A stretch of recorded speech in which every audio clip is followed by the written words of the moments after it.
Today, I am joined by Tara Valentine. She is going to be sharing with us about her conversation club.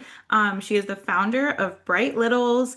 And before we get into talking about summer reading, screen time, and banned books, I'd love for you to share what you're currently reading and listening to. I'm currently reading Maybe You Should Talk to Somebody, which if you haven't read it, this is my second time. It's really funny. It's about a therapist who's getting therapy. It's a really kind of fun self-help book. And I'm listening to the Telepathy Tapes, which is an extraordinary podcast that is exploring non-verbal autistic children and their families and their ability to communicate, because we find a way. And it's absolutely beautiful and it's changed the way that I think. Is So, it written and produced by families of children who are nonverbal, or do they interview families? yeah, it's written and produced by, I can't remember her name, it's Kai Yeah. something, Hmm. and she does documentaries. And so it's done in a documentary kind of format where she's in the beginning interviewing families and learning about how they speak and how they use telepathy to communicate. Hmm. And then it's a beautiful, winding, gorgeous story that keeps blooming and giving. One of the beautiful things, having a dad that is going through kind of getting dementia and Alzheimer's, which is running in my family. It talks about how there's ways they find ways to communicate. It's a beautiful story. I will definitely be listening to that. That was Yeah. the telepathy tapes you said? Yeah, I warn you. I am like obsessed. Okay. Now, last time we spoke to you, we talked a little bit about Bright Little's journals. We talked Yep. about the communication cards that you create and how the journals and the cards encourage families to have conversations, and sometimes conversations about difficult, challenging topics like Yep. bodies and boundaries and digital citizenship. Now, since we last spoke, tariffs have been imposed, and that's really affecting the book publishing industry. It's affecting small businesses like yours. Now, I know that you took that situation and you used it as an opportunity to be creative. I'd love for you to kind of tell us about how the tariffs have affected you and what your response to that is. Yeah, so as you mentioned, up until this point for 4 years now, I have products. So I have literally hardcover products, journals, and Hmm. conversation cards. And I produce them in China, which is Hmm. all books are printed at scale. So when the tariffs hit, I knew they were coming. And so I did buy some product to get ahead of it, some Hmm. inventory. But at the end of the day, I'm small. And so this is not a solo problem I have. This is a problem that all small businesses have right now is when you're small, you have no negotiation power. Hmm. So even without tariffs, everything's a quantity game. I just am not a big guy. So at the end of the day, I have product now, but I know I can't order again. That's it. And so I don't know, what's going to come first, the chicken or the egg, me running out of product or the tariffs going away. Right, right. But for me, I felt like I am not a person who I have to do something. I decided to take our number one selling product, the conversation cards.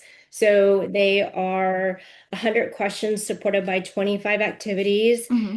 I had always had in my back of my head, I'll just pull out a couple so you can see them, that I wanted to make an app. But as you know, apps are really expensive. You got to just have $100,000 laying around, and I do not have that.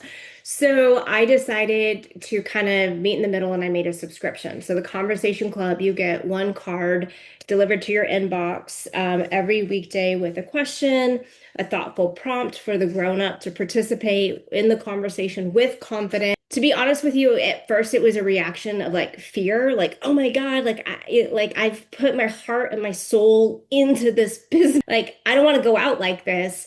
But what shifted for me was it was excitement. I realized it was an opportunity for me to be a lot more current. So with the car, like every time a current event happens, I can't go produce a book. It takes me almost 6 to 7 months to make one book. So with the cards, they're actually super current. So we have 5 topics: diversity, safety, self, nature, and health. So each month we explore through those conversations. Okay. So for May, it's mental health awareness, Mm-hmm. thinking about mental health through those 5 topics. In June, we switched the conversation to talk about pride. We're also talking about, hey, it's summer, right? So school's out, screens are in. So what's that conversation look like? You have a kiddo going to camp. We need to talk about consent and Mm-hmm. boundaries. We're talking about the case of I'm bored. My daughter says I'm bored. Like, well, instead of her just always going to the screen, giving her Mm-hmm. options like reading books. So I can be a lot more current with where families are in the world. For July, it's Independence. I'm really excited. We're going to be talking a lot about the Constitution.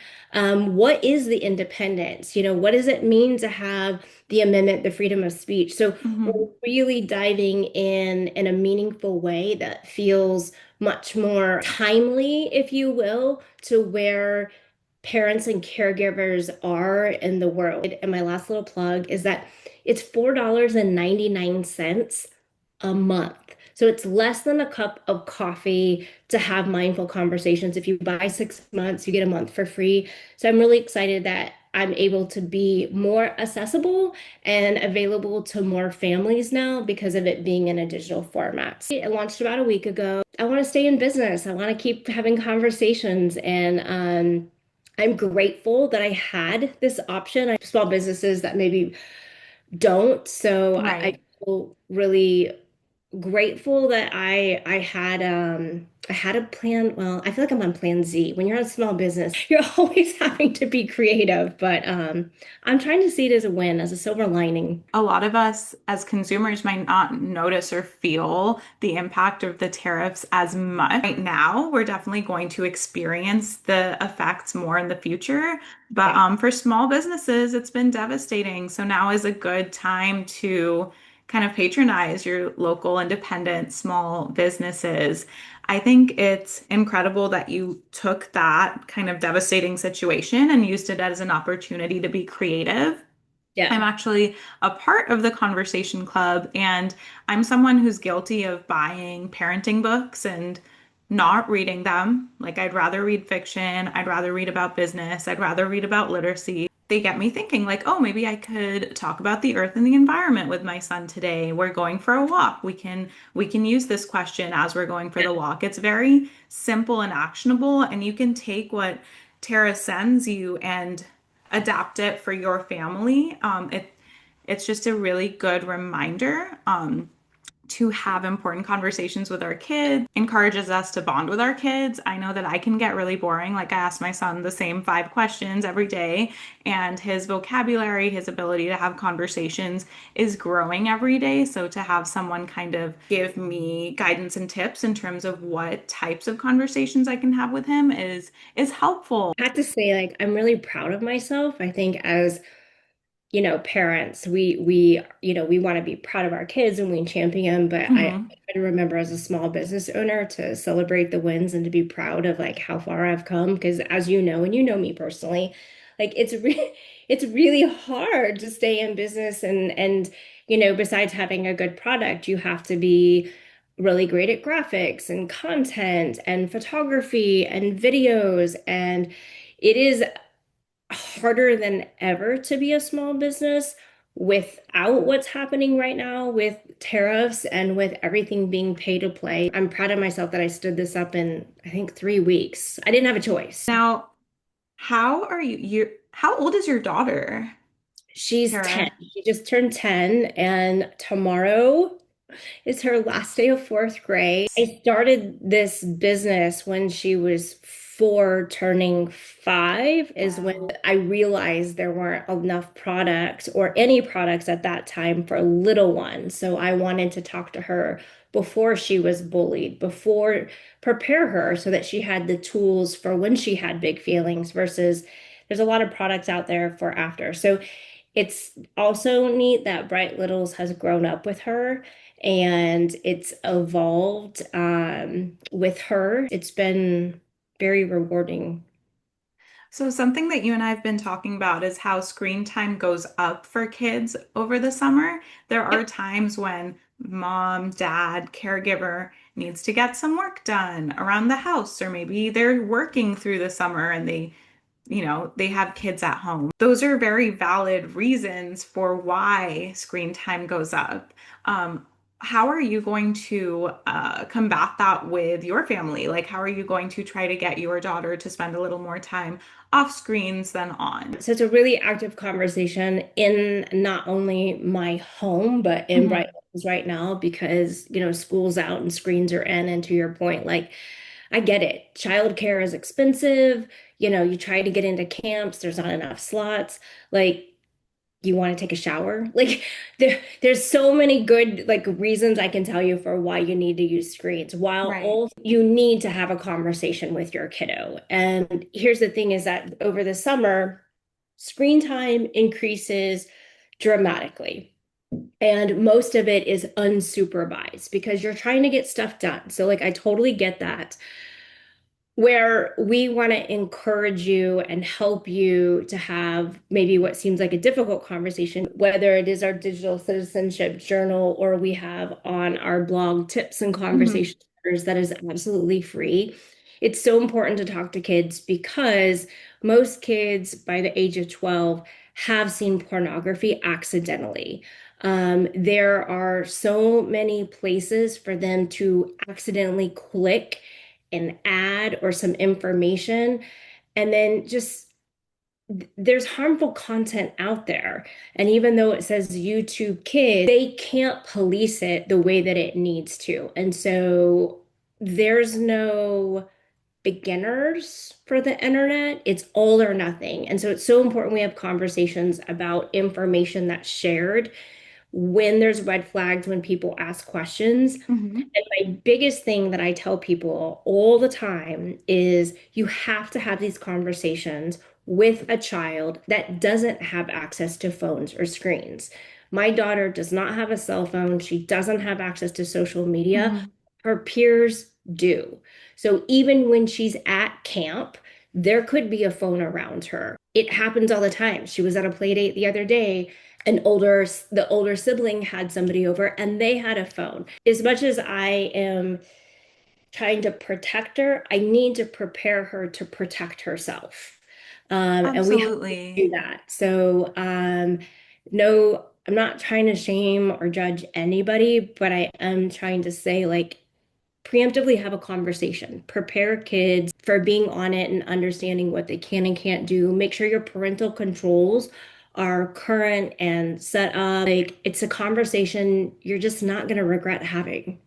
Yeah, I think there's a lot of fear around screens right now, and that there's feeling that it has to be all or nothing, which is honestly I believe close to impossible in 2025. I'm someone who loves the internet and social media, and I think that it's not about stopping our kids from watching something on YouTube or reading something online, but having these really important conversations about how to use the internet and using parental controls, like Tara mentioned. I think that, yeah, when it comes to screens as parents, we can get very frightened, and sometimes being scared leads to apathy. But there are like simple things that you can do, like having those Yeah. conversations, setting those controls that can make a really big difference. How are you and your daughter going to keep up with reading over the summer? How are you and your daughter planning to keep up with reading over this summer? So twofold. As we mentioned in our previous conversation, we're going to be launching you and I a reading challenge this summer. Mm-hmm. Which I had my daughter help me with putting that together. But she has a reading challenge, and luckily this year, it's not just me putting it into place, her school has put it into place. So Mm-hmm. we have already visited the local library and we are picking out books that are going to expand her knowledge of people, of places, of culture, of religion. Mm-hmm. I mentioned that we're going to be reading The Giver. Right now, we're reading One Crazy Summer, and then we're sprinkling in also some fun books. And now that my daughter is in fourth grade and reading, I'm co-reading these books with her so that we can have a conversation. And then one of the things that we do as a family is we read together. So usually on Sundays, we have an hour, hour and a bit, depending Hmm. on the day, depending on the weather. It's been raining here a lot in Austin, where we sit and we read independently together. So I'm reading my book, Poppy's reading her book, Dad's reading his book. Our dog is super happy curled up on the couch. And when she was younger and couldn't read as much, my husband and I would read to her and pass the book back and forth. We read Alice in Wonderland to her. Um, I'm blanking on some of the books that we've read, but Yeah. we really try to make it a family affair. I think when she Hmm. sees me, words are really important, but we also need to back it up by action. So she sees me reading. It's not like I'm asking her to do something I wouldn't do. Kids are very much sponges and picking up on what you're doing and my likes and my dislikes. Hmm. Yeah. I think that working on our own reading habit is so important. And if you're someone who struggles to pick up a book, then first of all, like, doesn't matter if it's fiction or nonfiction, you can choose something that you're interested in. Doesn't need to be a classic. Go on Goodreads, look for recommendations. It is the act of seeing you open a book and read Yeah. that is going to influence your kids. And knowing that you can read about topics that you're genuinely interested in will empower them to feel like, reading is made for them, books are written for them. They can choose something that's genuinely interesting to them. With I my also, son, oh, yeah, go ahead. I just also want to put out that there is absolutely nothing wrong with listening to a book. If you don't use the Libby app, it's the library Audible where Hmm. it's like you can check out a book, you can check out an audiobook. I use Libby all the time. I'm a mom, I'm a business owner, and if I'm out walking the dog, I am listening to a book or a podcast, folding laundry. There's always a book usually in my ear. And so I just want to point out that just read however you choose to do that. Absolutely. Yeah. Physical book or it's in your ear, both are acceptable and awesome. I think since I've become a mom, I've listened to more books than I've read, like paper-based books. And that could be at bedtime, in the car. When my son was a newborn, it was, just while we were hanging out. And honestly, some books are so much better in Audible because, like Michelle Obama's Becoming, she reads it.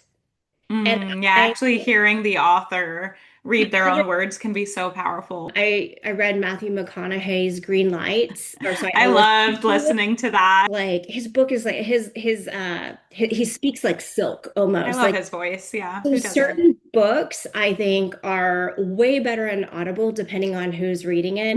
Right. There's a book I read, I think maybe it was The Dutch House. Tom Hanks was the voice. Like, couldn't get better. And I mean, for any parents of pre-readers or brand new readers who are listening to this, your child might not be ready to read to you, but you can use the summer as an opportunity to go outside, and write together with sidewalk chalk, take a piece of chalk to the playground, go for a walk, or just write words in front of your home. I would say my number one tip for you is play it cool. If you want to write together with your kids outside, whether it's at the beach or using sidewalk chalk, get started independently. Invite them to play a game like tic-tac-toe or hopscotch with you. We don't want this to feel like summer school. Yeah. Um, you know, I also am a big fan of creating a list, depending on how mhm. old your child is, the I'm bored list that I Yeah. created with my daughter. It doesn't have screens on it. And when she says I'm bored, she accesses that. I think we forget in the world that we're living in that it's just instant gratification all the time. being bored is a extremely important part of development for a child. It sparks creativity. On the other side of boredom, they're picking up something, and that's when they learn maybe a new hobby. It is such an important part of growth for kids, and we do not need to fill every single second of their day with something to do. That is a part of them figuring out kind of who they are, what they like, so that it's an important part of when they grow up so that they have the capability to be the the world isn't Disneyland every single day, and you have to find a way to be happy when nothing is happening. Can you tell us about a time when your daughter was bored and how you dealt with that? And maybe like a time that wasn't so easy, where she did really want you to take her somewhere, do something with her, but you let her kind of have a moment to herself to be creative and to be bored. Yeah, well, in Untamed, Glennon Doyle says on the other side of boredom is it's like self-discovery. Like Hmm. you figure out. So I've said that to Poppy so many times that when she says I'm bored, I say and she goes, and on the other side is so she repeats. So I love that. so I have said those words to her so many times. So I would say that we always have a board list that she can refer to. I always have preemptively during the week, we've gone to the library. I don't care what she reads as long as she reads. So I push her towards reading a book, or we always have art supplies around, Mhm. and I'll give her like a preemptive prompt, whether hey, we haven't talked to so and so in a while. It'd be really nice maybe if you sent them a card. So I do stuff like that. But she's an only sibling, so she doesn't have that playmate built in for her. So I feel like sometimes I'm her playmate. So I have to recognize that. So I do chunks with her. So I'll time slot it out for her because she needs information and then she understands that from this time to this time, I need to work. Mhm. I have a meeting. You have to fill that time. So we'll Right. pre-talk about it and we'll have a plan so that she can do something during that time that doesn't involve a screen. And then I'll say from this time, we're going to go do something. It's not me saying, hey, I'm working 9 to 5. You need to figure it out from 9 to 5. And so I give her chunks of time so that it feels like it has a start and a stop versus a forever. Absolutely. And has she ever surprised you with what she ended up doing during that time? Yeah, 100%. She's very much into journaling right now. And so that I don't know if she would have started that or enjoyed Mhm. it or loved it if I didn't allow her time to fill in that space. She's become a really big journaler. It's actually a way that we communicate. Sometimes she's got something she wants to talk to me about that feels really Mhm. big. She'll journal it to me and leave it on my bed, and I have Oh, 4 hours to respond. So journaling is a big thing. And then I'm trying to think what's another big thing she's kind of gotten into lately. Well, she's a big Swiftie, so there's a lot of bracelet making, which turned into how can I sell these and make money? And then it turned into a lemonade stand. So she's got that small business entrepreneur. So she teamed up with some of the neighborhood kids and they had the most far out lemonade stand where they sold Swiftie bracelets and they had to make posters. They mm, had to like do a budget because I was like, well, who's buying the cups? Think about what you have in your room. Like, think about it. And if you get stuck, you can ask me, but also trying to let her solve the boredom. yeah. I think a theme in our conversation today has been that challenges, even boredom, can give birth to creativity and new ideas. So, this Yeah. summer, we want to help you encourage your kids to motivate them to get reading, to get off screens for a little bit. And one of the ways we're doing that is through a collaborative printable, which includes a really fun and engaging summer reading challenge. Tara, do you want to share with us a little bit more about that? So the inspiration around the collaboration is to learn something new. So challenging that reading can be a passport. Your library card is a passport to anywhere in the world. And so whether it's a culture, maybe your kids have a place that they've always wanted to visit. Hmm. Why not read about it? We are providing banned books that are age appropriate for children. Maybe it's learning about nature. And so Hmm. really sparking during summer an opportunity to learn something about maybe just more kindness, more empathy. I think that kindness is contagious, Hmm. and a great way to grow that empathy muscle is by reading and to understanding things. I cannot tell you how amazing librarians are. And if you don't know where to start, ask a librarian. Watch literally their eyes sparkle with a smile. They're so excited to help young readers find books. I think we're slowly checking off our librarians' favorite books. Like the library is just a magical, wonderful place, and you can go anywhere, anywhere in the world. And Tara very recently launched the Bright Littles Conversation Club, and for a limited time is offering any parent or caregiver a free week to try it out and to see how it works for your family. Remember, you'll be getting a conversation card every day in your inbox.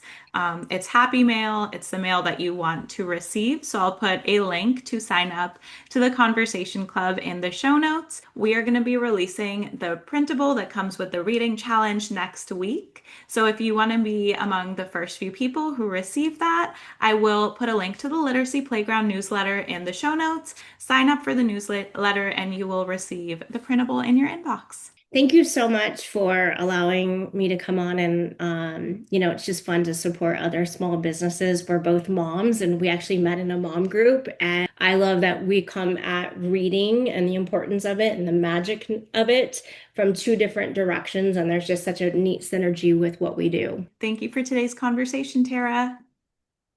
All right, Bye. see you soon.